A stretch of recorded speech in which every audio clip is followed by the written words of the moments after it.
o passado não é assim tão especial. Por isso, o meu conselho a todas as pessoas que olham muito para o passado é acordem.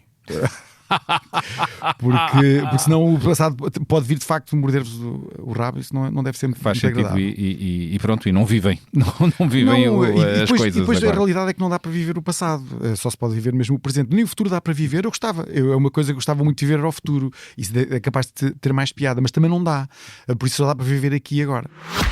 Acho que todos nós temos cá dentro um instinto terrível de nos autodestruirmos.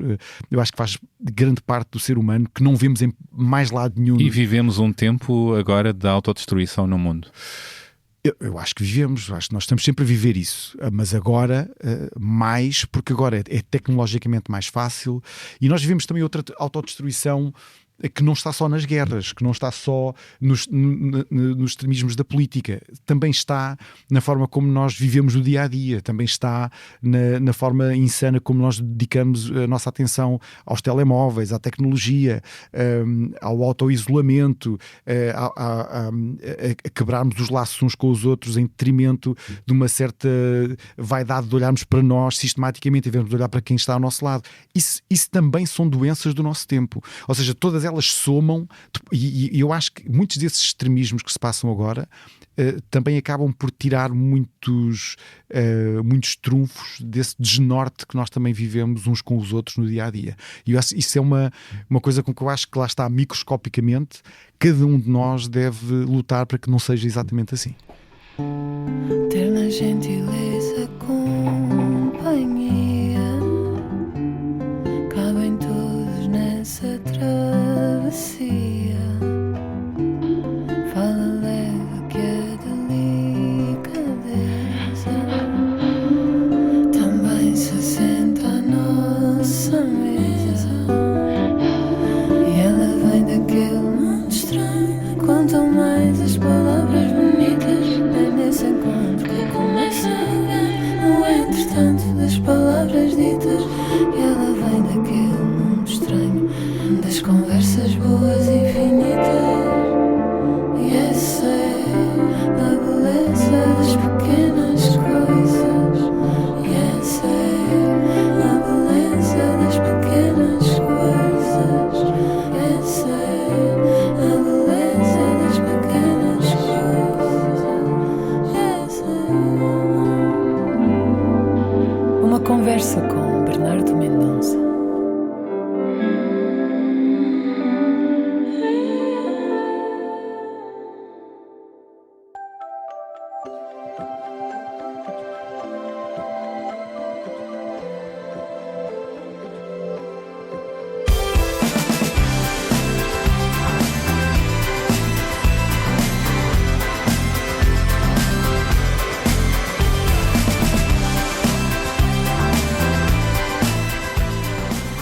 O meu convidado é músico, autor, cantor, produtor, realizador dos seus próprios videoclipes e projetos visuais, e nestes 27 anos de percurso é sem dúvida um dos nomes mais incontornáveis da música portuguesa contemporânea.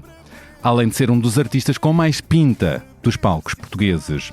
Falo de David Fonseca, que é também um enorme entusiasta da fotografia e do cinema, área onde se formou, o que se revela no seu olhar de esteta em tudo o que cria, filma, fotografa ou veste. Claro que está com muita pinta hoje.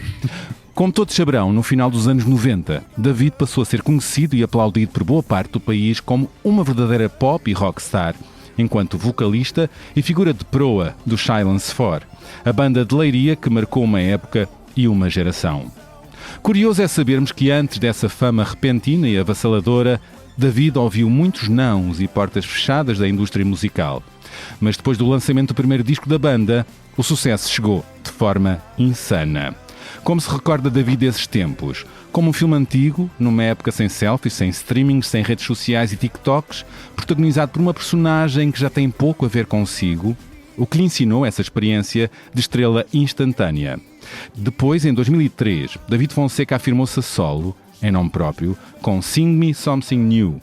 E desde aí já gravou ao todo 10 álbuns num caminho consistente e criativo, sempre a esgotar salas e, pelo meio, participou em projetos coletivos marcantes como Os Humanos e Bowie 70.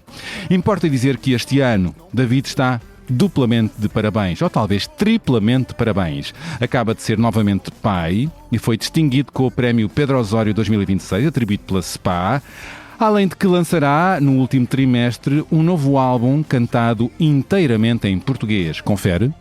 Confere. Algo que não é totalmente inédito, mas que não deixa de ser uma exceção, como aconteceu com o disco Futuro Eu, gravado em 2015, que chegou a ser premiado com o Prémio Autores 2016 pelo tema Chama-me que eu vou. Sobre o futuro disco que vem aí, a caminho, David já levantou um pouco o véu com o single Nada a Perder. Uma canção de libertação de alguém com as rédeas soltas que não pede desculpa por ser quem é. A idade tem trazido a David esta sensação de não ter nada a perder? Vou perguntar. Certo é que estão já marcados 2 concertos no final do ano. Um a 21 de novembro, no Superboc Arena, no Porto, e outro no dia 28 de novembro, no Sagres Campo Pequeno, em Lisboa.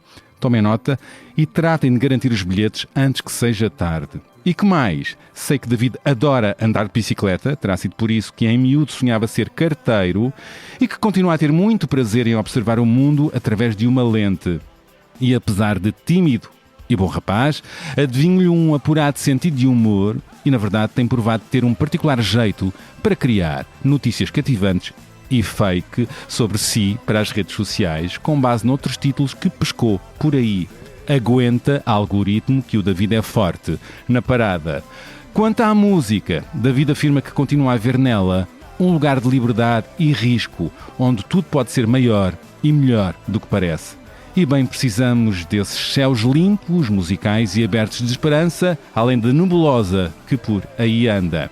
Bom, vamos ver até onde é que vai esta nossa conversa. É na sala de podcasts do Expresso onde estamos agora. Olá, David Fonseca. Olá. Bem-vindo ao podcast A Beleza das Pequenas Coisas. Obrigado pelo convite. Fico muito contente de estar aqui. Eu também. Vamos conversar, vamos saltar juntos. Vamos a isto. Bora. Vamos ver o que acontece. O Expresso tem uma nova subscrição que lhe dá acesso completo ao The New York Times, com atualidade, jogos, culinária e muito mais. E ainda aos conteúdos exclusivos da SIC Notícias, incluindo o Direto Vertical, a nova e inovadora emissão que se adapta ao seu smartphone. Subscreva em expresso.pt/digital. Expresso. Liberdade para pensar. Afirmaste a propósito do teu novo single, Nada a Perder, que continuas a encarar a música como um lugar de liberdade e risco. É isso que te continua a motivar para criar e para te reinventares na música a cada disco? Este risco? Este lugar de liberdade? Na realidade eu quando comecei a fazer música por forma de uma maneira meio acidental, eu sempre achei que era um passatempo. E durante muitos anos, mesmo durante o Silence 4, mesmo durante os meus primeiros discos a solo, eu tinha sempre a tentação de dizer que no final de cada disco dizia: pronto, este foi o último, não faço mais, depois agora vou à minha vida. Como se aquilo não fosse a minha vida, ia fazer outra coisa. E às tantas eu comecei a entender que aquilo que eu queria fazer na minha vida era bastante mais possível e mais alcançável dentro da música em si. Ou seja, eu queria fazer imagens, queria fazer vídeo, queria fazer coisas que pudessem chegar perto do universo do cinema sem ter que precisar do dinheiro que é preciso para fazer cinema, ser um bocado livre na ideia de prosseguir o que é que estivesse na minha cabeça e pô-la em prática. Seres um artista multidisciplinar através da música. Exatamente. Eu vi na música uma plataforma para eu poder fazer todas as coisas que eu queria fazer. E isso, eu acho que por isso é que eu acho que a música para mim é talvez o primeiro lugar de liberdade de todos, porque é como se fosse a porta que abre, que começa para uma coisa depois quase infinita porque repara, eu penso muitas vezes nestas coisas, às vezes na cama fico a pensar nestas coisas à noite, que é uma canção. É uma coisa simples, não é? É uma sequência de acordes, uma pessoa a cantar, quer dizer, um tema com uma letra, às vezes pequenina, a maior parte das vezes pequenina. Mas essa coisa pequenina que tem ali 3 minutos e meio vai dar para fazer imagens, vai dar para subirmos ao palco, para transformarmos aquela coisa pequenina em outras e outras e outras coisas, uma espécie de matriosca, mas que começa com aquela pequenina. Eu gosto muito dessa ideia, dessa matriosca que lá está muito pequenina, que vai aumentando, à medida que o tempo vai passando, e por isso é que eu acho que esse espaço esse é um espaço muito que eu guardo com algum fervor, tento protegê-lo o máximo possível. Que bom. Não é só a música que te interessa, é o que tudo o que está em redor que podes construir com ela? Eu diria que a música talvez seja, eu não vou dizer que é a coisa que menos me interessa, mas é apenas uma parte daquilo que me interessa. Eu, quando faço música, não tenho, a minha ambição não é bem ser músico, ou seja, não, eu continuo a achar que sou um músico extremamente amador, ou seja, que não... Eu, como nunca quis ser músico, sinto que isso é só uma coisa que me aconteceu para eu poder fazer todas as outras coisas, pronto. E como acho eu que tenho algum jeito para fazer canções, pensei, olha, então talvez seja uma boa forma de eu pôr tudo isto em prática, e tem-se provado real. E é muito interessante o teu processo criativo. Aliás, estávamos a comentar ali a forma torrencial como te surgem canções quando estás disponível para isso. Porque falavas que quando estás a produzir um disco, que é o caso, não é? Estás lançado, quase a finalizar um novo disco, não é? Certo, e preferes... Como é que é o teu processo criativo? Contaste-me que gostas de criar... 40 canções, muitas canções, para depois escolheres aquelas que queres que fiquem no disco, e as outras vão parar onde? Ao lixo. Ao lixo. Onde elas pertencem. Sim, porque por norma uma canção que não passa um certo sítio, se calhar já não tem lugar, porque eu não me esqueço que todos os dias a minha atividade é feita por milhares de pessoas que produzem milhares de canções todos os dias, a toda a hora. Durante esta conversa que nós vamos ter aqui, pelo menos mais 5.000 canções vão sair. E eu pergunto muito para quê, não é? E às vezes eu pergunto, mas para quê? Eu vou fazer mais porquê? Para que é que eu vou fazer mais? Pois canções? Também te colocas essa pergunta. Claro, e qual é a resposta que dás? A resposta é simples. A canção tem que ser a canção. Todas têm que ser... Tem que te atravessar? Tem que haver qualquer coisa na canção e às vezes elas não servem todos os propósitos. Há canções que servem o propósito de chegar a um grande público, há canções que servem o propósito só de me agradar a mim. Há canções que envelhecem mal para ti? Há muitas. E eu achava que não, achava que fazia canções, e às vezes escolho, eu às vezes quando faço canções penso, esta vai envelhecer bem, e depois engano-me muito, porque tem a ver, eu acho que tem a ver com o sítio para onde uma pessoa está a ir, que não sabe, não é? Eu não sei exatamente onde é que vou estar daqui a 10 anos, o que é que vai passar pela minha cabeça, e se me identifico ainda com algumas das coisas que fiz neste momento ou não. E há outras que estranhamente que vão passando o tempo passa, e eu acho que essa história de fazer muitas canções, eu acredito que eu sou o maior crítico de mim próprio, mas feroz, ao ponto de achar muita piada, por exemplo, quando há críticas negativas acerca do meu trabalho. Eu penso sempre a mesma coisa, que é a pessoa que está a fazer, penso sempre, podias fazer pior. Porque eu já fiz. Eu faço bem pior. É só isto. És um carrasco de parte das tuas canções que nunca chegam cá para fora, não é? Sou terrível e não acho mesmo que é um dos papéis principais de um músico, não é adorar-se, é odiar tudo aquilo que uma pessoa faz. É uma forma de separar as águas. Tudo não é? A não ser aqueles 5% que passam. E todo esses o resto... 5% então são o sublime Tenho uma dificuldade com essa palavra sublime. Não sei se é sublime. Então é o quê? É só o que é. Ou seja, é o que vale a pena. É o que faz sentido. O que não quer dizer que seja bom ou não. Ou seja, aquilo que é sublime, a pessoa só sabe muito depois. Eu não acho que uma pessoa possa catalogar uma coisa que faz e dizer, isto é uma coisa incrível. Isso é o que eu ouço mais nos estúdios quando gravo com músicos. Os músicos gostam muito de se ouvir, em geral. Os músicos aquelas pessoas. Não, mas não é uma coisa errada, repara. Eu observei isto ao longo dos anos. Logo no primeiro disco do Silence Far, reparei que o baterista quer sempre a bateria mais alto, e o baixista quer sempre o baixo mais alto, e o guitarrista quer... E eu sofria a mesma coisa, dizia, a voz está um bocado baixa. Ou seja, todos nós achamos, quando estamos a ouvir a canção, que a parte em que nós participamos é de facto extremamente importante. E eu, ao longo dos anos, fui aprendendo que na realidade todas são importantes, e que é possível que umas se ouçam mais e outras menos, e é mesmo assim. Mas deve haver um equilíbrio. Agora fizeste-me lembrar uma coisa que eu tenho sentido muito nos concertos, e não me refiro aos teus, mas muitos concertos, não sei se te reconheces nisto. em que depende das vozes, não é? Há vozes, bom, a Selma Wamus está fora de questão quanto a isso, não se aplica. A voz dela está sempre muito acima destas questões.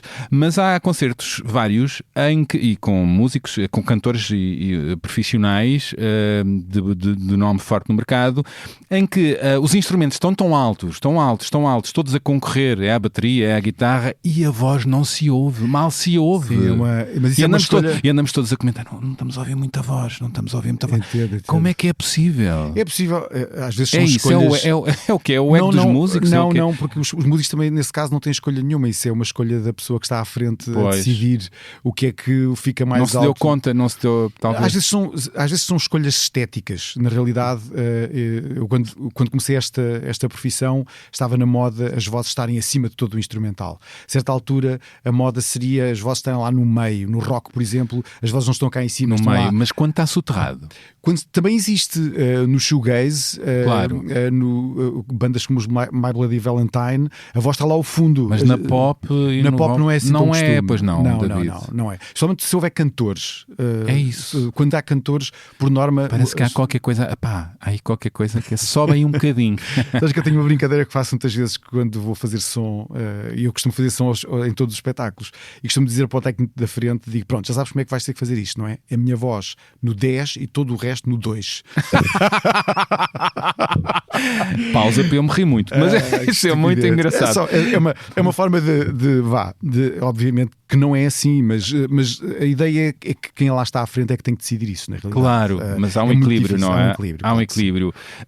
Bom, muitas questões, e nisto de fazer canções, tu és uma fonte torrencial, tu próprio revelas isso, que te sai com alguma facilidade a escrita de canções. Não é verdade. Mas quer dizer, tu tens algo que disseste, tenho jeito para escrever canções, e saem, e portanto, em cada disco não fazes 10, fazes 40. Não, faço muitas, e portanto, sim. fazes muitas. Eu pensei nos poetas, nos escritores que rascunham muito, têm muitos textos na gaveta, a que regressam e que trabalham e que vão lapidando até virar algo mais luminoso, mais interessante, que vale a pena. Tu não fazes isso nas tuas canções, ou seja, não tens canções que estão ali a marinar em banho-maria na gaveta? Que eu me lembro durante estes anos todos, acho que aconteceu uma ou duas vezes. Mas uma ou duas vezes em 27 anos que eu ouvi uma coisa do passado que achei que era interessante pegar. E vou-te explicar porquê. Eu acho que as canções não são... eu quando estou a fazer uma canção, eu não quero fazer a melhor canção do mundo. Não é essa a minha ambição. A minha ambição é fazer uma canção que retrate aquele momento do mundo. O meu momento do mundo. Aquela hora, aqueles 2 minutos, aquilo que está a acontecer ali. Um ano mais tarde, isso não faz qualquer sentido, não é? Eu quando vou ouvir aquilo, já não há maneira nenhuma de me relacionar, ou como tu dizes, a escrita é diferente, porque a escrita é um processo muito mais longo, que envolve um arco muito maior do que uma canção. Uma canção não tem um arco tão grande, é um arco muito curto. Mas escrever canções também está relacionado com escrever poesia, Está, embora eu percebo a relação, mas eu não sou, como é que eu ia dizer? Não gosto muito da ideia da poesia cantada. Pois. É uma coisa que não faz muito sentido para mim. Eu gosto muito de poesia e não a concebo cantada. Ou seja, eu não considero aquilo que eu faço quando estou a escrever uma letra é uma letra para uma canção. Ela não seria assim se não houvesse a canção. Ela só existe em função da canção. Por isso é que aquela parte da letra acaba numa fonética específica que ajuda a canção. Se eu não tivesse a canção, a letra seria completamente diferente. Portanto, a ideia eu, no fundo, estou a fazer uma coisa em prol da outra. Elas estão a tentar trabalhar uma para a outra e não estou a tentar separá-las, nem que elas vivam separadas de alguma maneira. Esta coisa de não ir à gaveta é contrariado por este teu novo single em que regressaste, pelo que sei, no Nada a Perder, a gravações muito iniciáticas. Sim, de adolescente. Muito, mas a canção não estava lá, atenção. Não estava, não, mas deu-te ali uma vibe para algo? Eu acho que aquilo... Eu tinha um gravador de cassetes na altura e no outro dia arranjei um leitor de cassetes e descobri estas cassetes todas que lá tinha e por curiosidade comecei a carregar no play e a pô-las assim à maluca. E gostaste? Não. Achei aquilo tudo horrível. Mas houve uma coisa nessas cassetes que eu consegui ouvir. Eu gosto quando ouço uma coisa e tento destrinçar o que é que está a passar-se do outro lado, mais do que o som, o que é que se passa. E aquilo que eu ouvi era o entusiasmo de um miúdo. Eu devia ter 15, 16 anos naquelas cassetes. E o entusiasmo eu consigo entender. Ias cantando para o gravador? Cantando e tocando com um órgãozito que eu tinha lá em casa e tal. Havia uma música que eu gostava muito, não me perguntes a letra, mas sei o título. O título chamava-se Um Dia Vamos Todos Morrer. Eu tinha 16 anos. Hugo van der Ding, já foste. David Fonseca já... A música chama-se Um Dia Vamos Todos Morrer e o refrão era Um Dia Vamos... E que tocava a marcha fúnebre lá no meio e tudo. E eu pensava assim, e eu estava a ouvir aquilo e pensava assim, não só é mau, não é tétrico, é mau, não tem por onde não se lhe pegue, mas havia um entusiasmo qualquer nessas gravações. No fundo, o que eu estou a ouvir é o miúdo a descobrir o admirável mundo novo, não é? Tipo... a tentar entrar assim com os cotovelos numa área que não dominava de todo e consigo sentir o entusiasmo. E isso foi aquilo com que eu me identifiquei nas cassetes. O entusiasmo é o mesmo. É o mesmo? É exatamente o mesmo. O que é que mudou? Eu sei mais coisas agora. Sei muito mais coisas 27 agora. Anos, não é? Então dos meus 15 são muitos mais. Mas não, sim, são mais, são claro. mais. Mas eu acho o que muda a idade adulta logo para começar, não é? Ali sou um adolescente, não é? Um pré-jovem, uma coisa desse género. E agora não, agora sou, quer queira, quer não, sou um adulto, não é? Isso muda muitas coisas, porque uma pessoa acaba por ter mais a noção, infelizmente, às vezes, mais a noção do perigo e da consequência das coisas, que é uma coisa que eu acho terrível. É uma das coisas mais terríveis para mim de ser adulto, é ter medo da consequência das coisas. E tu tentas dar a volta a isso ou contrariar isso na tua arte? Esta coisa de te atirares ao risco, ao desconfortável, ao muito. Novo, pelo que me parece tu gostas de te atirar ao desconfortável na tua arte. Eu gosto de dizer que eu nem em casa gosto de me sentir confortável. Eu tenho uma ideia muito forte contra a ideia do conforto, que é uma coisa que nós temos muito. A nossa sociedade agora toda a gente tende a querer estar muito confortável. Aquela coisa... segura, não é? Confortável, seguro. É aquela coisa do pijama e a pantufa, claro. E da pantufa, o cobertor. Eu não faço nada dessas coisas. Sou totalmente contra. Porque eu acho que essas coisas põem-me num sítio, é como se fosse apanhado desprevenido, matavam-me logo. Ou seja, é um bocado. Eu penso assim isso na vida, não é? Tipo, se aparecesse aqui de repente, eu morria. Estava aqui descontraído. Morria de vergonha? Não, de vergonha não, mas morria descontraído porque não tinha tempo para pegar em nada, para fugir. Estava de pantufas, estava meio nu, não sei. Bem, enfim. Mas há qualquer coisa em mim que não consegue relaxar a esse ponto. Entregar-te a esse ponto. Não quero. Não sinto. Nem vontade sinto. Às vezes gostava. Tenho inveja. Às vezes vejo as pessoas e penso que relaxada que esta pessoa me parece. Que relaxada, isso. Por exemplo, odeio praia. Odeias? Não sou muito fã. Vou, mas não gosto. Tu és daqueles que está numa cadeirinha à sombra, eventualmente no bar. Não, no bar não costumo beber. Mas levo sempre uma cadeira e estou sempre à sombra. Isso confere tudo. Estou sempre lá sentado a ler. Relaciono-me, já estou. Aí... Não sou muito fã. mas mesmo na criação, gostas de tirar ao desconfortável, Gosto. ao difícil, ao que Gosto. não é seguro? Porque 20 e tal anos a fazer música, há fórmulas e formas de fazer que te são confortáveis, certamente, e que é confortável, sim. E que tu saberás isto funciona, e outras que não sabes tão bem. E essas outras novas, mas sabes que sempre que de funciona, vertigem, interessam-te? muito mais, porque sempre que funciona, aquilo que aparece logo é a ideia de que eu já fiz esta canção. E há o risco de seres um plágio de ti próprio? Que acontece muito. Ou mais do mesmo, é o mais do mesmo. Repara, isto acontece muito na arte em geral. Os pintores conhecidos fazem a mesma coisa, se pensarmos bem nisso. Se olharmos para as pessoas reconhecem. Se olharmos para um quadro do Pollock ou do Andy Warhol, nós sabemos que é dele, mas há uma razão, é porque eles são parecidos, é sempre parecido, e a ideia de ser parecido é uma coisa que tem a ver com o mercado, obviamente. As pessoas depois também querem não é? Eu também quero uma coisa daquelas e quero aquela, não quero outra que o artista criou. E isso é uma coisa que na música também acontece. Eu lembro quando, no ano longínquo 2003, quando lancei o meu primeiro disco a solo, eu tinha lá um tema que se chama The 80s, que era um tema muito animado, assim todo para cima, meio pop rock, uma coisa quase a cruzar a new wave, assim, meio diferente. E na altura foi recusado por todas as rádios o pretexto era este, é que as pessoas não me reconheceriam. E eu achei isso muito curioso, que é, no fundo, eu como artista só podia ser um músico ou um artista se as pessoas me reconhecessem. Tens que soar a David Fonseca. Tenho que soar a mim próprio. E isso eu também não sei o que é.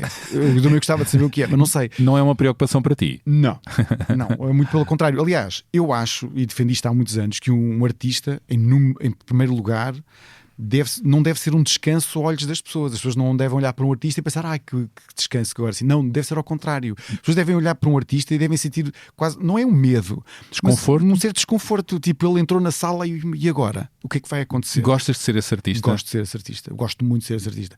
E gosto das pessoas, especialmente quando faço espetáculos ao vivo, gosto que as pessoas não levem exatamente aquilo que estavam à espera de levar para casa. Gosto muito disso. Gosto das pessoas desconfortáveis, gosto disso, gosto dessa sensação, e não me incomoda nada que as pessoas, se não gostarem, porque acho que não é bem isso que eu estou à procura. Não estou à procura que as pessoas gostem daquilo dessa maneira. Estou à procura de criar um confronto qualquer e que as pessoas no final pensem, foi diferente do que estava à espera que acontecesse. No fundo é como me levar uma injeção que depois não dói nada. Que até faz bem. E que até faz bem. É isso que eu espero. As pessoas vão um bocado a medo, mas depois levam a injeção e dizem, olha, afinal não foi mal. E pronto, eu se for isso já acho que foi bom. A música que por vezes desconforta, ou que traz coisas boas, ou que traz inesperado, o que a pessoa não sabia que ia encontrar. Aquilo que eu espero é que traga... eu acho que a maior ambição que um músico pode ter é que a canção se possa relacionar com a pessoa de uma maneira que o músico não está à espera.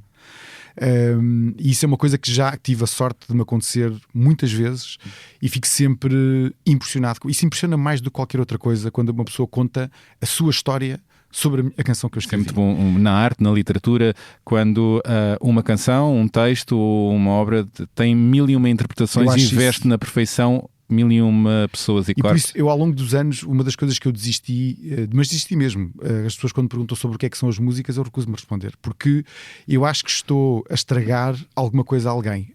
Acho que a música, a partir do momento em que ela sai, não tem que estar a dizer porquê, nem o que é que ela é sobre o quê. Acho que cada pessoa pode fazer dela o que ela quiser.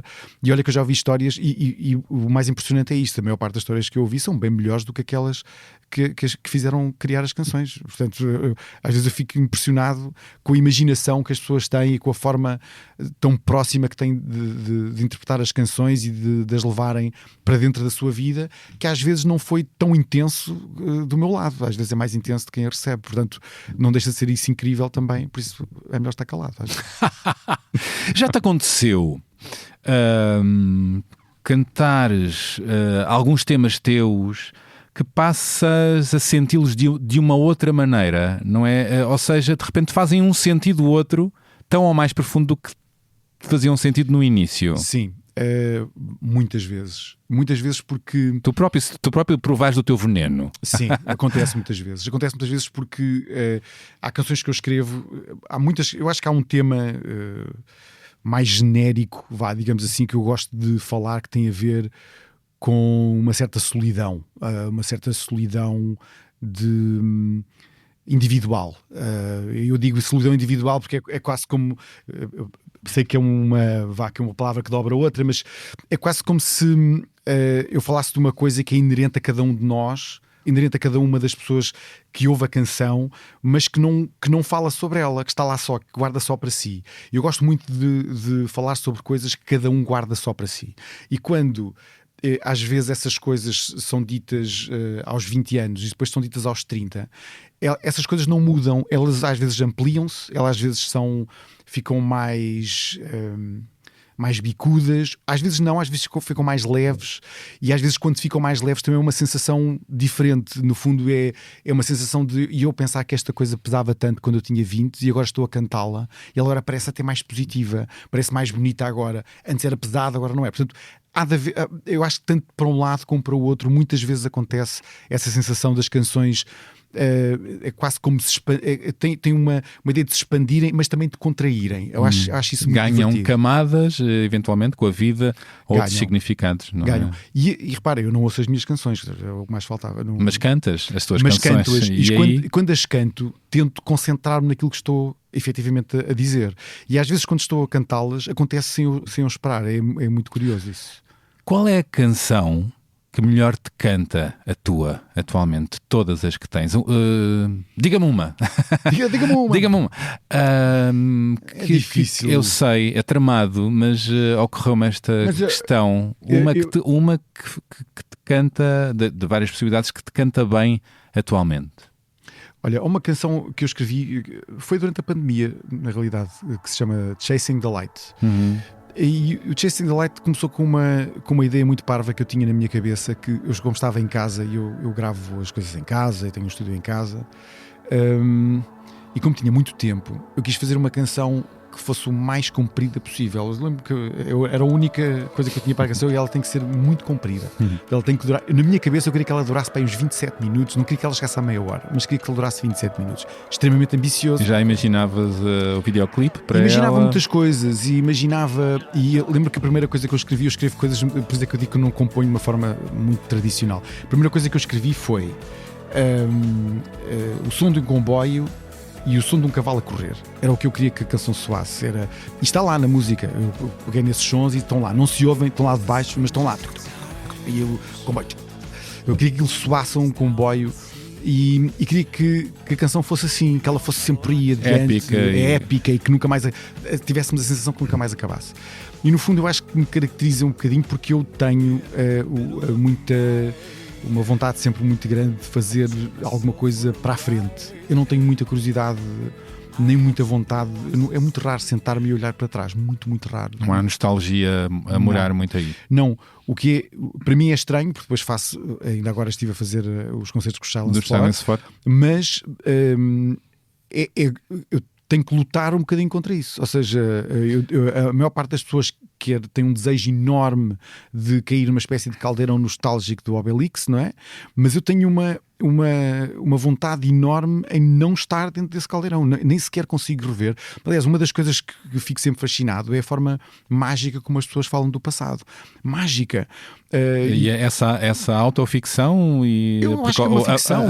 A memória é uma ficção, uma extrema ficção. Eu dou-te um exemplo. Eu, quando vim morar aqui para Lisboa, eu vim estudar para as Belas Artes e fui morar numa residência de estudantes, de residência de estudos da Ordem do Carmo. Uma coisa religiosa. Sim, senhor. Não podia ter menos a ver comigo. Mas fui para lá. Eu, mais 50 tipos, como eu, que vinham de todo o país, e eu morei lá durante 1 ano e meio, porque ao segundo ano eu desisti das Belas Artes. Mas durante esse ano e meio, aquilo eram 50 rapazes dentro de um sítio, todos nós entre os 18 e os 20 anos a viver ali. Pronto, era isso. Não podia entrar raparigas, não podia entrar convidados, tínhamos de estar, tinha uma série de regras, tínhamos de lá estar às 11 da noite com a porta fechada, enfim, coisas que não faziam muito sentido para mim já na altura.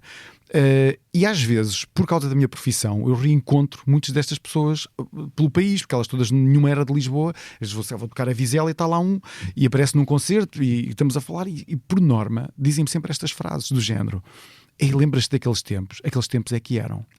E eu fico chocado. Eu penso assim, mas como é que aquele... E digo muitas vezes, mas como é que aqueles tempos é que eram?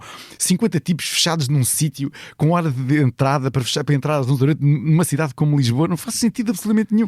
Mas isso diz-me um bocadinho, às vezes, como as pessoas ficcionam, para já a juventude, porque a maior parte das pessoas esquece o quão chata é a juventude às vezes, é muito chata e muito lenta. E como não vivem o presente e não tiram partido do presente, não é? Estão ali a namorar a ideia do passado, não é? E o passado acaba por ser muito dourado e acaba por ser uma coisa tão especial e tal, e não é, o passado não é assim tão especial. Por isso o meu conselho a todas as pessoas que olham muito para o passado é acordem. porque senão o passado pode vir de facto morder-vos o rabo. Isso não deve ser muito faz sentido. E pronto, e não vivem não vivem as coisas. E depois agora. A realidade é que não dá para viver o passado, só se pode viver mesmo o presente. Nem o futuro dá para viver. É uma coisa que eu gostava muito de viver, era o futuro. Isso é capaz de ter mais piada, mas também não dá. Por isso só dá para viver aqui e agora. Para resolver a canção que tu dizes que te veste bem, Chasing the Light, porquê? Numa frase ou duas. Ou seja, porquê que essa canção te veste? Tu falaste dos cavalos, sei que, entretanto, conseguiste muito dinheiro, ou algum dinheiro, para produzir o videoclipe, não é? Sim, tiveste cavalos. Ficou um filme. Transformei aquilo num filme de Upa 6 Upa, episódios. o termo técnico é que ficou um videoclipe Upa Upa. Foi incrível. Mas eu acho que essa canção, porque pelo que diz, há uma parte da canção que fala de uma coisa muito específica que eu da minha infância que eu me lembro. A canção fala sobre perseguir a luz, a ideia de uma pessoa perseguir aquilo que está à nossa frente. Uma pessoa fala sempre, quando morre, toda a gente diz que vê uma luz, não é? A ideia de ver uma luz. Eu acho sempre estranho que isso só se possa ver na morte, não é? Quando uma pessoa já não pode fazer nada, finalmente agora que eu não posso fazer nada é que vejo a luz. Eu acho isso uma coisa violenta, e eu prefiro ver isso em vida. Se é para perseguir isso, eu prefiro ver em vida essa tal luz que falam. E lá no meio da canção é uma coisa, quando estava a escrever a canção, lembrei-me uma coisa da minha infância. Eu morava numa aldeia nos Marrazes, em Leiria, e nós, quando éramos muito miúdos, nos morávamos no meio do campo, e no verão nós colecionávamos pirilampos, eu e os meus vizinhos todos, e então andávamos a pôr pirilampos dentro de um frasco, e depois juntávamos todos num frasco maior. E depois punhamos o frasco durante 20 minutos numa sala escura. Uau. E ficávamos, é uma das recordações mais maravilhosas da minha infância, e ficávamos todos ali, sentados a comer coisas e a ver a luz feita pelos pirilampos, centenas de pirilampos, e depois libertávamos os pirilampos outra vez. Era assim que fazíamos. E eu lembro-me dessa, eu pensei uma metáfora muito divertida, porque era real. Nós efetivamente andávamos desde miúdos a perseguir a luz, neste caso em forma de pirilampo, mas eu pensei, não é muito diferente daquilo que isto que eu acabo de fazer, na minha vida. É isso, é perseguir uma coisa que é mais luminosa, em vez de perseguir uma coisa que é mais negra, mais escura. Prefiro perseguir essa. A música pode ser isso, não é? Estamos a viver tempos nebulosos, de ódio, extremados. Queres com a tua música também, bem, usando essa expressão, iluminar, trazer outras possibilidades? Eu espero que sim. Apesar de eu, quando faço música, para ser completamente honesto, não tenho nenhuma intenção por trás daquilo. Não há nenhuma intenção, o que eu posso dizer, nenhuma mensagem. As pessoas perguntam muitas vezes qual é a mensagem. Eu não sei, não faço ideia, não há uma mensagem específica. Aquilo que eu quero é encapsular uma sensação. Se essas emoções, não é? Não sei, será que é possível isso? Não sei, mas eu sinto, quando estou a fazer uma canção, eu sinto de facto aquilo de alguma forma. Aquilo tem um impacto na minha pessoa de alguma forma. E eu penso assim, será que alguém vai compreender isto ou ouvir isto dessa maneira? Não faço ideia, mas posso tentar. E eu acho que essa ideia de uma pessoa tentar pôr em termos práticos algo que é extremamente abstrato, como uma canção, a canção e a sensação, tudo é abstrato, não é? E uma pessoa tentar, no fundo, é um bocadinho como enclausurar o pirilampo, não é? Tipo, durante um momento nós podemos olhar para aquilo e depois pronto, depois aconteceu e depois desapareceu outra vez. Eu acho que há muitos momentos da minha vida em que isso acontece e eu nem sequer estou a escrever. Aliás, a maior parte das pessoas, eu acho que acontece as pessoas passam por essas coisas, só que não são escritores de canções, são só, sei lá, um contabilista passa pelas mesmas coisas. Eu acho que também sente as mesmas coisas, também vê um filme e também se emociona, também acontece, também vê a criança a chegar do aeroporto e reencontrar-se com os pais e também se emociona quando vê isso, não é? Portanto, eu acho que aquilo que eu faço é vejo e tento registar. No fundo, estou a tentar registar uma coisa que eu vi, que eu senti. Como é que eu agarro isto? Como é que eu explico isto de outra maneira, à minha maneira, à minha forma? Como é que eu mostro às pessoas como é que eu vi? E depois a surpresa às vezes é que não é assim tão diferente como as pessoas todas viram. Ou seja, e por isso é que as pessoas, eu acho que a música pop aquilo que faz é juntar essa coisa estranha que afinal não estou sozinho na forma de ver isto. Eu acho que é uma coisa muito curiosa acerca das músicas, é isso, é as pessoas pensarem, afinal não sou a única a pensar nisto desta forma. Somos muitos. E nem acho que depois, por isso é que eu não gosto muito do endeusamento dos músicos, eu nem acho uma coisa extremamente especial ser um músico a fazer. Ocorreu ser um músico, por acaso naquele dia é um músico, no outro dia pode ser outra pessoa qualquer. Portanto, acho divertido é quando isso acontece e depois estamos todos juntos. Por isso eu gosto muito de espetáculos ao vivo, é quando estamos todos juntos nessa ideia. É o que mais gostas no processo dos espetáculos ao vivo? As duas coisas que eu mais gosto, eu até vou frasear isto de outra maneira. Há duas coisas que eu gosto nesta área, e o resto não gosto quase nada. Boa. Uma é Boa, porque já estou a imaginar, tu quase tudo. Uma é fazer as canções, fazê-las em si. É um prazer gigantesco uma pessoa descobrir uma coisa que não sabe, que não existia. Ou seja, fascina-me a ideia de entrar, e eu gosto de entrar em sítios às vezes meio esquisitos. Eu gosto de fazer canções em garagens, gosto de se ouvir um sítio que me agrada, tipo, monto acampamento lá. Gosto dessa coisa, de entrar num sítio e sair lá com uma coisa que antes não existia. A segunda é tocar ao vivo. É aquele momento em que uma pessoa finalmente dizem podem entrar. E tomas o pulso no momento de uma multidão, não é? Sim, entramos e estamos todos juntos ali. Mal eu entro, eu sinto que já não é... Eu nunca senti que eles estão a olhar para mim. Eu sinto sempre que nós estamos todos juntos naquele momento no espaço. Não acho que aquilo seja um espaço de eu estou aqui e vocês estão aí e há aqui um fosso. Não sinto isso. Sinto quando entro que estamos todos aqui e vamos agora fazer uma coisa todos juntos. Vamos tentar que isso seja assim. Não pensei sempre assim. Porque não, porque eu quando comecei a fazer música não sabia lá o que isso era, não fazia ideia que dinâmica era essa. Então com o Challenge For era terrível. No Challenge For eu entrava no palco, dizia boa noite, tocava as canções de uma ponta à outra e no final dizia obrigado e ia-me embora. Era exatamente isso. E havia, usando a tua expressão, um endeusamento, não é? Vocês eram vistos como rockstars, não é? Era. E foi uma coisa massiva. Vocês tiveram uma fama forte, logo imediata. Como é que, olhando para trás, é um filme antigo... reconheces em que nem reconheces a personagem principal que és tu? Reconheço perfeitamente. Há uma coisa boa que eu e todos os elementos do Challenge For na realidade tivemos muito sobre todo esse processo, foi um enorme sentido de humor. Que vos salvou de muitos enorme. Então... e um humor quase inglês autodepreciativo. Vendo o ridículo das coisas. Sim, porque de facto era meio ridículo a ideia de que, porque repara, para nós somos aquilo a que se chama em bom português os provincianos, não é? Nós somos todos de um sítio diferente do centro, de Lisboa, do Porto. Tudo o que nós víamos acontecer estava nas grandes cidades. Nunca tinha acontecido assim em grande escala uma banda fora de Lisboa ou do Porto ter esse tipo de sucesso. Não me lembro naquela altura a cantar em inglês. A cantar em inglês, uma coisa estranhíssima. E por isso para nós, de repente, termos um sucesso gigantesco era, no mínimo, cómico. Extremamente cómico. Porque isto antes da internet e das redes sociais. E repara, eu quando digo este sucesso extremo é uma coisa que eu hoje olho para trás e penso que realmente era absurdo, desde miúdos a perseguir carros, nós chegávamos a hotéis e tínhamos comitivas de 70 pessoas, 80 pessoas, 100 pessoas a cantar as músicas à porta do hotel a tarde inteira. E não se metiam dentro do teu quarto num hotel? Tentavam muitas vezes. Esta história repete-se com muitos artistas. Tentavam. E era tudo aquilo, mas o ponto absurdo... Há uma história que eu gosto muito sobre esses tempos. Eu gosto muito desta história porque mostra duas coisas. Mostra o quão parvo uma pessoa é na juventude, que era o meu caso, não é? Eu tinha direito a ser parvo. E a história é simples. Eu estava no Algarve, fomos lá tocar, os Challenge For foram lá tocar, isto foi logo no início da fama do Challenge For e toda a gente a andar atrás da banda. E houve uma noite que eu tinha uma pessoa, nós tínhamos segurança, imagina tu.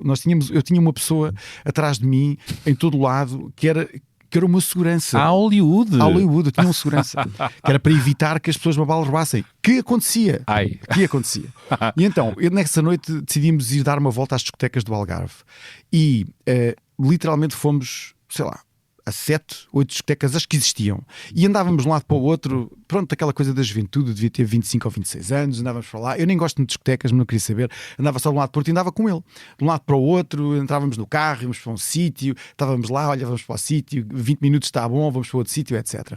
E no final da noite eu já tinha bebido alguns copos, porque nessa altura, em todos os sítios onde eu ia, ofereciam-me tudo, que é uma coisa muito engraçada acerca da fama e do sucesso. É que eu dizia isto muitas vezes, mais uma vez, muito tom autodepreciativo, que parecia que quanto mais sucesso uma pessoa tinha, mais baratas as coisas ficavam. Que era, de repente, eu ia aos sítios e antes que não tinha dinheiro nem para consumir o consumo mínimo da discoteca, e agora davam umas coisas para eu lá estar. Exato. E na última discoteca onde nós fomos, eu já tinha bebido uns copos, provavelmente a mais, e o nosso carro estava longe da entrada e até ao nosso carro havia um mar de carros, havia um daqueles estacionamentos longos, e eu, como já estava muito animado, eu disse ao segurança que estava comigo, ele disse-me, pronto, o nosso carro está além, eu vou lá buscá-lo. Eu disse, não, eu vou até lá, eu vou a direito, vou por aqui.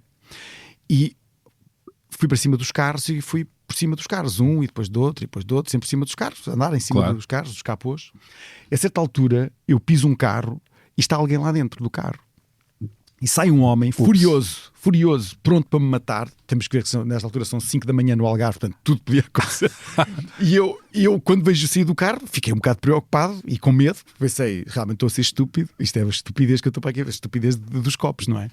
E ele sai furioso e quando olha para mim diz assim: David Fonseca do Challenge 4, adoro. E eu naquele momento pensei assim, um cartão de visita, pá. Não, e eu pensei assim, eu sou intocável. Ou seja, eu estou a fazer a maior parvoíce do século, estou a estragar o carro ao senhor e ele fica contente por eu estar a estragar-lhe o carro. O que é que salvou do deslumbramento? É muito simples. Sempre achei aquilo tudo muito parvo. É isso, não é? Sempre achei. Sabes que eu nunca valorizei nada disso na minha vida. Nada. Não é uma coisa que me fascina. A ideia de ser famoso até é uma coisa que, confesso, me traz uma certa... Do sítio onde eu venho, eu vou tentar explicar isto. Do sítio onde eu venho, os meus heróis eram o Henry Rollins, era o Kurt Cobain, eram figuras do punk rock, e nesse universo ser famoso é a coisa mais uncool que uma pessoa possa imaginar. Portanto, eu via na fama a parte pior da música. E há uma autodestruição da parte dessas figuras por causa da fama, não é? Também. E eu olhava para isto da mesma forma, eu pensei assim, pá, olha o que me havia de acontecer. Agora as pessoas, isto agora é parvo. Eu olhava para isto tudo com uma certa... pronto, e houve várias pessoas que acho que me ajudaram. Uma delas foi o Mário Barreiros, que foi o nosso produtor, que me disse uma coisa logo muito interessante desde o início. Nós estávamos num hotel e estavam essas pessoas lá fora, uma algazarra terrível, e ele foi lá ter connosco. Era o produtor do primeiro disco de Challenge 4, e ele estava lá sentado com ele no lobby do hotel e ele dá-me assim no ombro e diz: já viste isto? E ainda há 8 meses estávamos no estúdio a gravar, ninguém sabia quem nós éramos, não é? Ele: já viste isto? Ele: está uma loucura, não está? E eu: pois está, já viste, que olhou o que havia de acontecer. E ele diz-me assim: bem, agora tens que escolher. Tens que escolher. Tens que escolher. E eu assim: como assim? Então agora escolhes, ou queres isto ou queres ser músico. E eu levei aquilo muito mais a sério. Eu acho que ele diz aquilo quase a brincar, mas eu levei aquilo de uma forma muito séria, que eu pensei, ele está-me a avisar de uma coisa. Ele está-me a avisar o que é importante para mim. É sábio. Ou queres ser uma estrela instantânea, ou queres ter um percurso. Exatamente, na música. E importante para mim, de facto, não era nada daquilo. Eu queria lá saber se estava. Isso não me interessava. Me interessava mesmo era fazer coisas, era estar dentro do lado do furacão, ou fazer tudo o resto. Aliás, tudo o resto desinteressa-me logo a partir do momento que o disco é lançado, porque eu não posso fazer nada com isso, já agora só tocar. Acabas de ser distinguido com o prémio Pedro Osório 2026 pela SPA, e foste pai, vem um novo disco, um ano em grande. Esta é uma boa fase da tua vida. Eu acho que todas as fases são boas fases da minha vida. Eu acho que essa coisa de ver as fases da vida, geralmente é quando se olha para trás. Será que foi uma boa fase?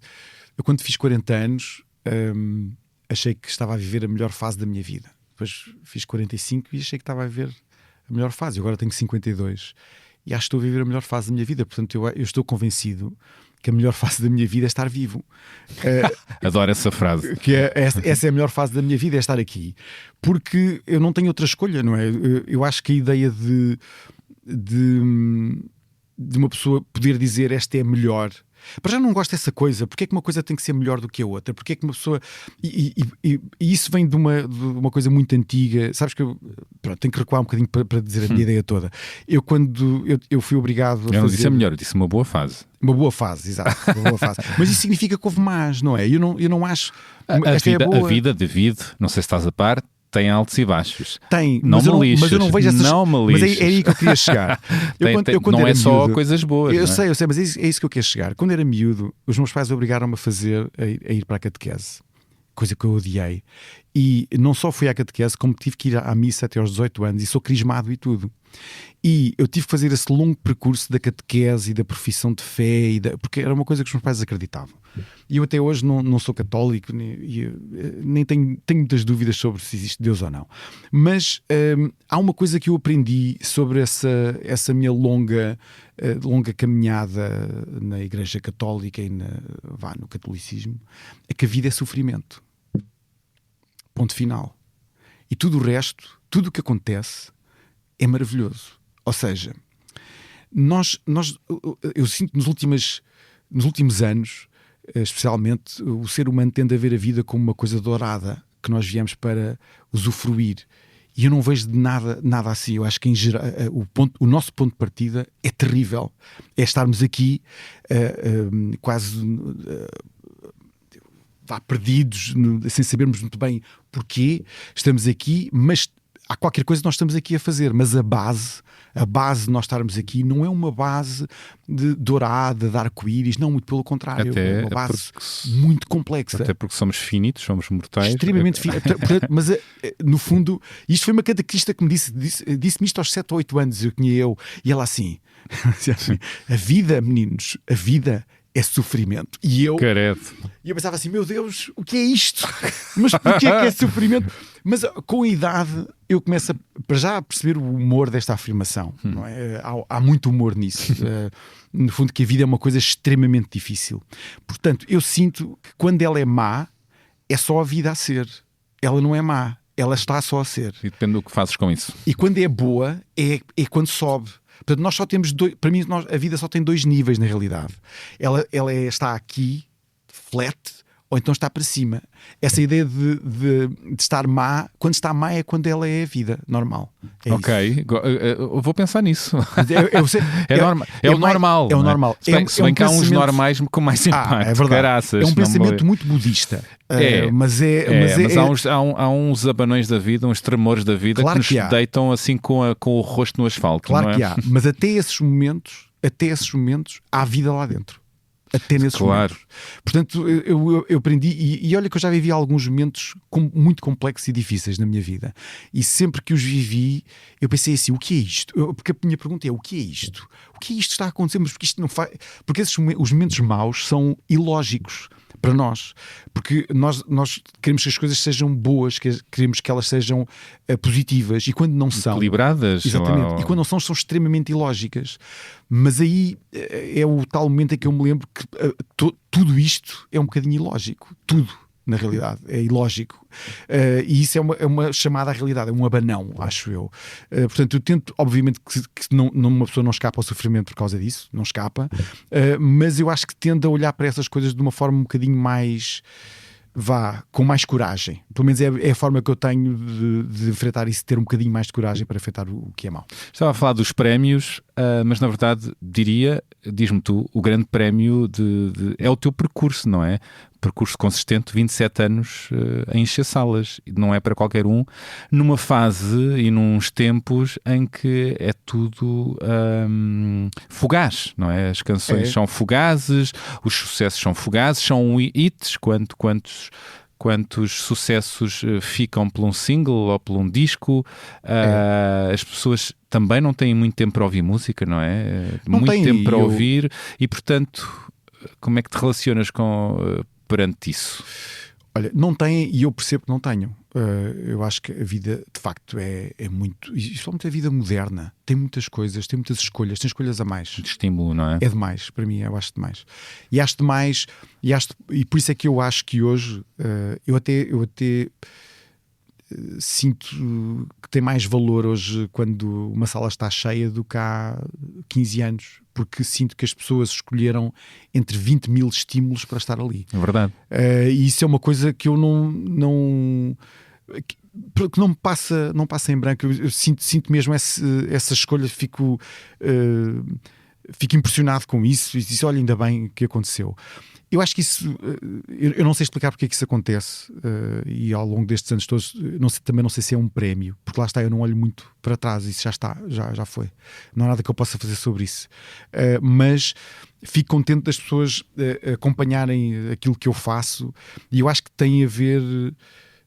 não exclusivamente com a música, tem a ver com isso, com essa aventura. Eu acho que as pessoas, quando vão ver um espetáculo, têm a noção, e eu penso muitas vezes nisso, que é, repara, o nosso país é um quarteirão, não é? Um quarteirão muito pequenino.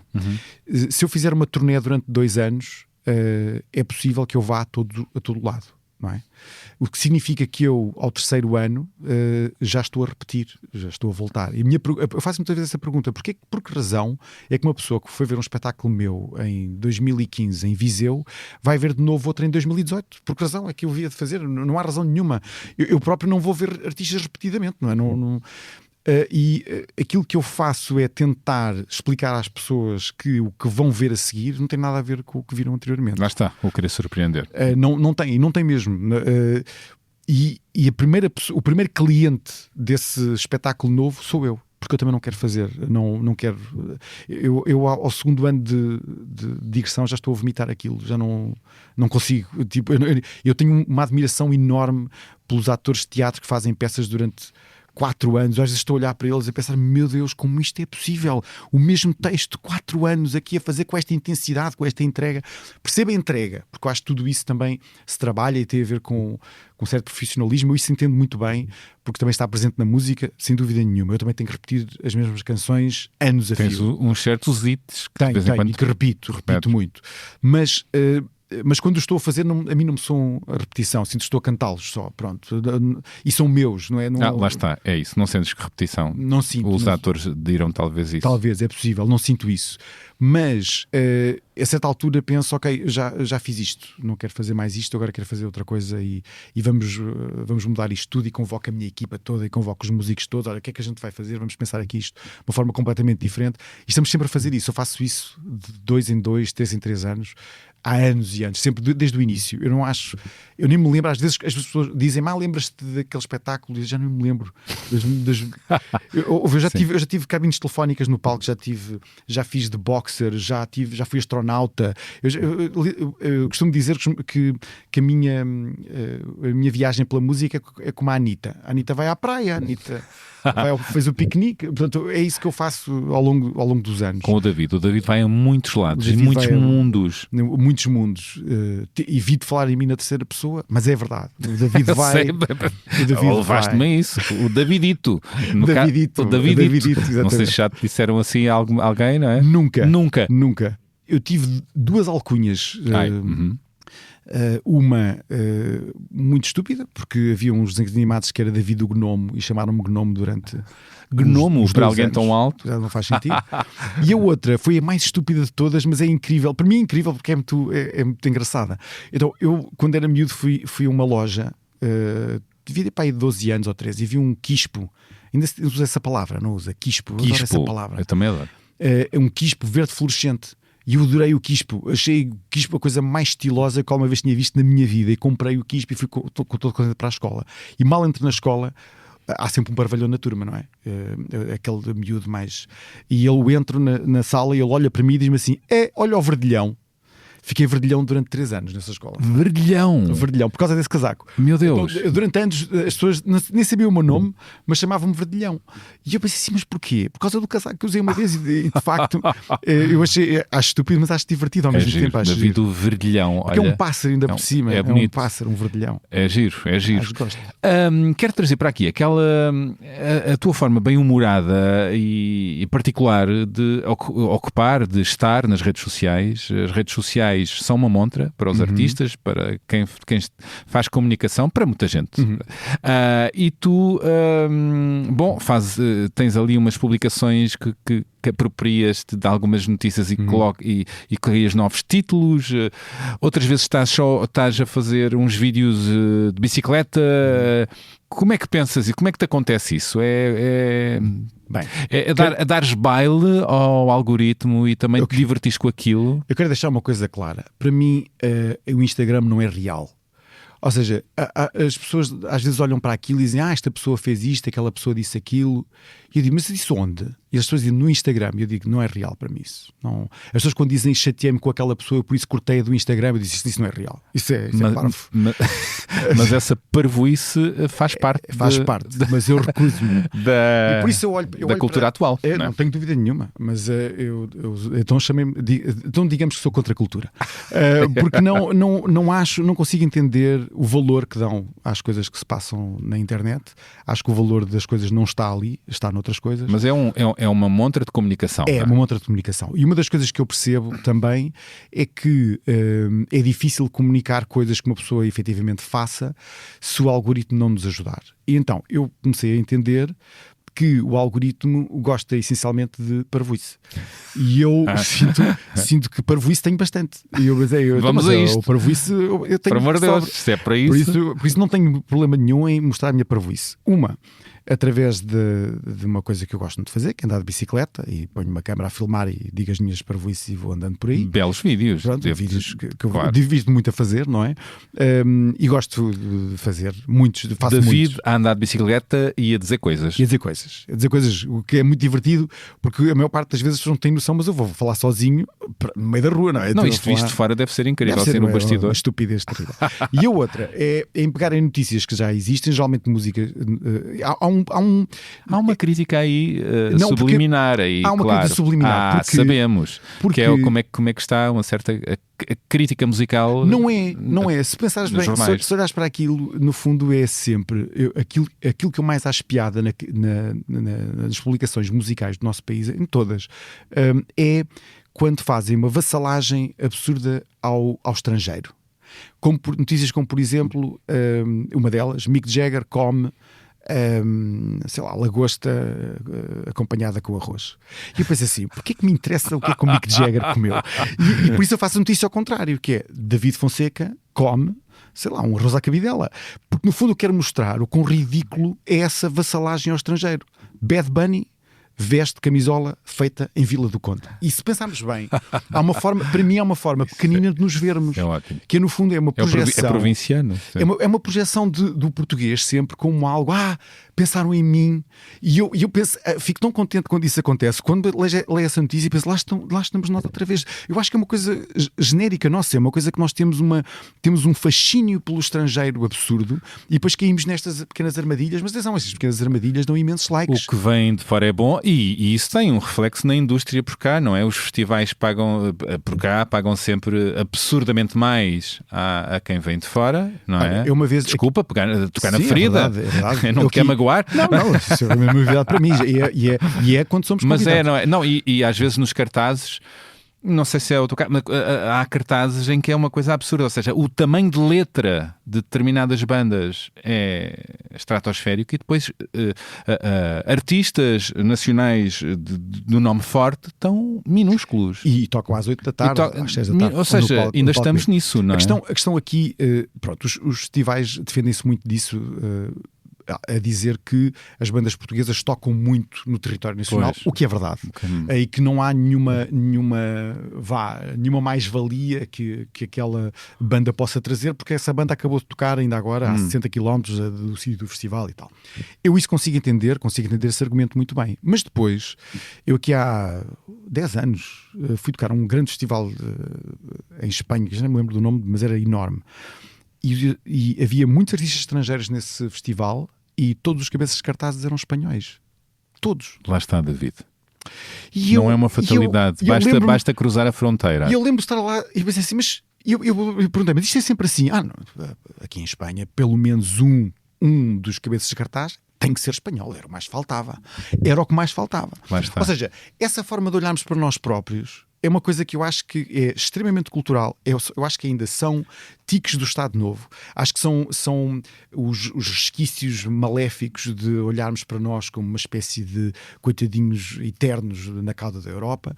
E isso é uma coisa que para mim não faz sentido como artista. Nunca fez. Não faz, pois não. Nunca fez. Eu arrisco dizer que no Brasil também isso poderá acontecer. Ou seja, Mas haver claro. cabeças de cartazes, Mas claro. em festivais com nomes internacionais, cabeças de cartazes serem também nomes fortes nacionais. Não é? Basta ir ao Rock eu já toquei no Rock in Rio Brasil e eles têm artistas brasileiros no cartaz principal a tocar no slot principal. Claro. Eu acho que as pessoas havia uma rubrica que se chamava Música Portuguesa a Gostar de Si Própria. Do Tiago Pereira. Exatamente, Filho de Júlio Pereira. Exatamente. E eu adorava o título. Porque o título era exatamente. Eu lembro-me de que havia uma. Continua a acontecer continua, o projeto. Há um site. Exatamente. E eu lembro-me de isso estar em paralelo com uma coisa que costumava dizer, às vezes como brincadeira, que era quando as pessoas diziam a música é portuguesa, não gosto. que era no fundo uma forma logo de dizer tipo, se é isto, é já tão mau. Mas já se ultrapassou. Já se ultrapassou. Portanto, aquilo que eu acho é que nós continuamos a sermos muitas vezes os piores inimigos de nós próprios. E eu vejo isso na nossa forma de exportar cultura. Eu não percebo como é que nós nunca conseguimos exportar uma coisa que nos é exclusiva, como o fado. Eu não consigo entender porque é que o fado não é tão grande como sei lá, como os boleros ou como já está melhor, não é? Está melhor, mas devia ser, eu acho que devia ser uma daquelas coisas que devia ser mundial, toda a gente devia saber o que é. E no entanto isso tem a ver com política, isso não tem a ver com talento, porque talento nós temos para dar e vender. Aliás, uma das coisas mais surpreendentes para mim, eu fui durante 3 anos a um festival que é o South by Southwest em Austin, e uma das coisas mais surpreendentes para mim foi entender que o nosso país tinha muito mais talento do que muitas das coisas que estavam no South by Southwest. E aquelas vezes íamos a noites temáticas de países, da Dinamarca, e eu chegava lá e eu via as coisas e pensava, eu acho que nós temos coisas melhores do que estas, mas muito melhores, só que não tínhamos a capacidade financeira de estar ali como eles. Eu lembro que conheci uma vez a pessoas da comitiva dinamarquesa e eles tinham, acho que era 70 pessoas no festival, apoiadas por uma Câmara Municipal que nem sequer era uma Câmara Municipal com uma leiria lá do sítio. E eu pensei assim, e nós estávamos lá, eu estava lá por minha autorrecriação, quer dizer, não havia nenhum apoio específico, era só porque sim. E eu acho que isso é aquilo que nos falta-nos pensar o nosso país de uma forma um bocadinho mais sofisticada e um bocadinho com mais amor a nós próprios e àquilo que nós fazemos. Vamos deixar este pequeno silêncio para um silêncio soturno. Exato. Bom, andamos todos também a discutir o mundo, as guerras, o mundo extremado, a América de Trump, a possível guerra contaminar a Europa. No meio disto tudo, e claro, por cá também mais extremismos na Assembleia da República e na sociedade. Como é que refletes isso? Incomoda-te? Olhas para o futuro animado ou cético em relação ao caminhar das coisas? Pergunta ao... Cético. Com P ou sem P? Eu ponho com P porque eu sou antigo.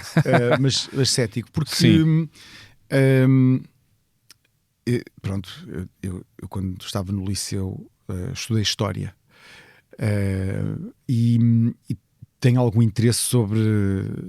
Houve ali uma fase da minha vida que eu tive muito interesse sobre a primeira parte do século XX e entender como é que as coisas chegaram ao que chegaram, em muitos sítios, como é que... Eu gosto muito da ideia do arco, porque eu sinto que a história está sempre a repetir. De alguma maneira, o ser humano tende a repetir-se nas suas vontades, ou seja, pode ser tecnologicamente mais avançado, ou as coisas podem demorar mais tempo. Ou surgir com outras versões. Ou surgir com outras versões, mas sinto que são versões da mesma coisa. E essa coisa é uma coisa muito difícil para mim de entender, que tem a ver com uma... para já com uma certa vaidade, com uma certa um certo vontade de estar sobre o outro, não é? A ideia de eu estar acima de alguém, eu poder pôr a minha mão em cima de alguém, de poder separar as águas, eu estou deste lado, tu estás deste. E isso é uma coisa que quando se olha para trás está sempre a acontecer, está sempre a acontecer. Há sempre eles e nós. ou nós somos eles ou nós somos nós, mas somos sempre uma das partes. Nós nunca somos todos. É muito raro sermos todos. E eu sinto que este momento é mais um desses momentos. Eu no outro dia estava a ver uma entrevista com o Obama e havia um entrevistador que lhe perguntava. O entrevistador tinha os seus 30 anos. Ele perguntava se ele não sentia que estávamos a viver um dos piores momentos da história da humanidade. Ele dizia-lhe que achava que não. Bastava olhar um bocadinho para trás para perceber que não, que há coisas muito, muito terríveis. Agora, se podem acontecer tão terríveis estava a pensar como no essa... Holocausto, mas que sabemos lá, nós estamos a caminhar para algo assim. Mas lá está, tem a ver com essa repetição. E é a forma como eu vejo. Eu vejo que, infelizmente... eu sinto que todos nós temos um papel nesse percurso da humanidade, o que seja, todos nós temos microscopicamente um papel nesse percurso. Temos que ter, porque estamos cá, porque estamos vivos, temos voz, podemos fazer o que nós quisermos, temos a energia para pôr o que nós queremos no mundo, não é? E ao colocar o que quer que a gente esteja a pôr no mundo, estamos a direcioná-lo de uma certa forma. É aquela coisa do efeito borboleta, não é? Nós, cada dia que se nós fizermos um passo, esse passo está a gigantar-se noutro sítio qualquer. Eu olho para as coisas dessa forma. Portanto, eu penso que nós vivemos momentos difíceis, mas como sempre vivemos. Como sempre vivemos. Não é diferente do que foi. Se nós voltarmos atrás, um bocadinho atrás da nossa história, já estamos numa ditadura, não é? E olhamos para isso também de uma forma complicada hoje. Portanto, hoje nós temos extremos, mas de outra forma. As pessoas tendem a desculpar muitos dos problemas da sua vida e a colocá-los depois em extremos e a resolvê-los de uma forma extrema, quando eu sei, da minha perspectiva, eu sei que nunca nada muito extremoso resolveu nunca nada, em lado nenhum da história, nunca. Tudo o que sempre se resolveu teve a ver com negociação, teve a ver com olharmos um para o outro, cedência, teve a ver diálogo, nunca teve a ver, ou seja, nós cedemos a este instinto quase animal de autodestruição, que é uma coisa que eu acho que nos é inerente. Acho mesmo que nos é inerente, acho que todos nós temos cá dentro um instinto terrível de nos autodestruirmos. Eu acho que faz grande parte do ser humano, que não vemos em mais lado nenhum. E vivemos um tempo agora de autodestruição no mundo. Eu acho que vivemos, acho que nós estamos sempre a viver isso, mas agora mais, porque agora é tecnologicamente mais fácil, e nós vivemos também outra autodestruição que não está só nas guerras, que não está só nos extremismos da política, também está na forma como nós vivemos no dia-a-dia, também está na forma insana como nós dedicamos a nossa atenção aos telemóveis, à tecnologia, ao auto-isolamento, a quebrarmos os laços uns com os outros em detrimento de uma certa vaidade de olharmos para nós sistematicamente e vermos olhar para quem está ao nosso lado. Isso também são doenças do nosso tempo, ou seja, todas elas somam, e eu acho que muitos desses extremismos que se passam agora também acabam por tirar muitos trunfos desse desnorte que nós também vivemos uns com os outros no dia-a-dia. E isso é uma coisa com que eu acho que lá está microscopicamente, cada um de nós deve lutar para que não seja exatamente assim.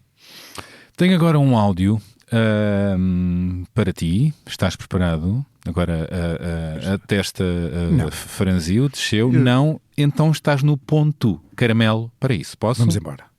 Olá, como é que estamos? Então, eu e o David temos muitas coisas em comum, felizmente, pronto. Uma das coisas é que acho que arrasamos no guarda-roupa. O David muitas vezes me aparece-me com uma camisa com uma criancinha fofinha, anjo a chorar, como me aparece com umas calças com bolas. Todo, é bonito, pronto, gosto. Portanto, eu diria até que a única pessoa em Portugal que eu trocaria de guarda-roupa seria com o David. Posso dizer isso com confiança, ok? Aliás, deixa esta dica, se quiseres, quando te fartares de roupa, podes reencaminhar para aqui. Mas a minha pergunta para o David é: que outro artista, ou pessoa, no geral, tu trocarias o teu guarda-roupa? Pronto, deixo-te aqui esta. Beijinho, beijinho. Tchau, tchau. Pois é, acabámos de ouvir a cantora e compositora Cláudia Pascoal, grande amiga do David, que aqui lhe deixa um elogio rasgado às suas roupas. Ao meu guarda-roupa. Com muita pinta. Eu disse. Com que outro artista trocaria da vida a sua roupa? É Gostei fácil. muito da pergunta. Calma, segura o tchan, agarra o tchan.